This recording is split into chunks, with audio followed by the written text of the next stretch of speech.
Hi, I'm Todd Clippinger from the American Craftsman Workshop, and I want to share with you some quick tips on handling and transporting your project. Now, the project that I have here is some door trim that I've pre-made and finished here in the shop, and then I'm going to go install it on site. This is a pretty neat project. It's real creative. It's for a DJ booth. Now, a lot of times my door and window trim I do pre-build, so it's a good example that I can use to share with you, that you might have to think about how you're going to handle your project when you're finishing it and how you're going to transport it, because in your woodworking journey, I'm sure that not everything is going to be hauled straight into the house, that you might be making something for somebody else.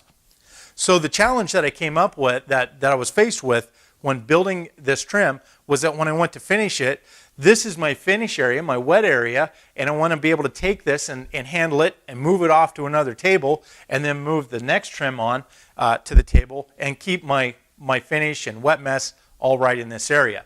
So in order to be able to handle it, I'm not going to be able to grab it, and it would seem very obvious that I'm going to put a stick not only to stabilize the legs, to keep them from breaking off if I'm handling it, but also I'm going to need to be able to pick it up. So the first thing you're going to think is, well, we'll put a stick across the bottom or near the bottom. Well, what I'm going to suggest to you is move that stick on up and put a second one in so that you can easily grab it.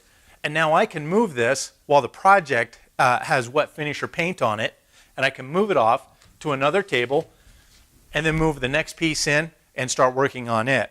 Now, the other thing that might not be so obvious is when you put your stick on, you want to create some standoff, and if you move this, your cross member down away from, you create that standoff, it's not going to allow finish or paint to pool right in on that joint where those two pieces meet. So that's very critical. And also when you put your block on the back side of your trim or your piece of work, there's a couple things you need to watch out for. Number one, don't use a screw that's going to be too long and poke through the face of your project and damage it. It's going to be very frustrating, obviously. And then also, you want to take that block and make sure that it's just a little bit more narrow than the piece of trim itself. Now, one of the other great benefits of adding this on this way is that you're going to be able to transport it, use it to create a transport system if you're not just hauling it straight into your house.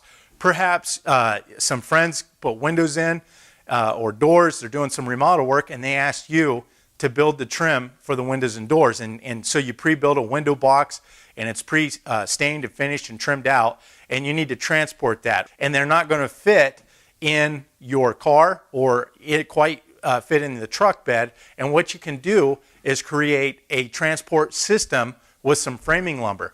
So there's going to be a couple things here too to point out, is you're going to have to figure in the time to build the transport system and also the materials. So keep those things in mind as well. And also screw everything together. I don't like to shoot brad nails or staples in my stuff, because then you have to knock it off. You're creating a shock to your project. You might break something. Things might not pop apart the way that you like. And if you use a shorter fastener so that it does pop off, it might pop off without you wanting it to. So I prefer to stick with screws on everything, because you can assemble it and then disassemble it. Now, a good example of the transport system is I had made a window box, pre-made the whole thing, and then I couldn't carry it in the bed of my truck to this job site.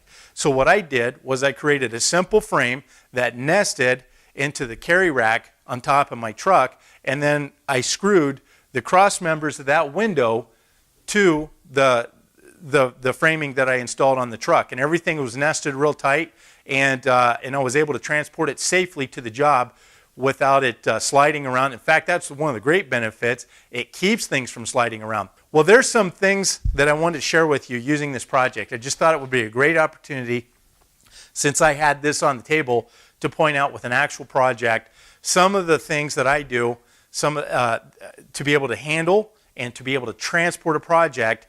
And, you know, it's just something that maybe in your woodworking journey you've not faced yet, but this is something that I deal with on a pretty regular basis, and I just wanted to share that with you. Well, I hope you found this helpful, and that it prompted some of the thought process for you.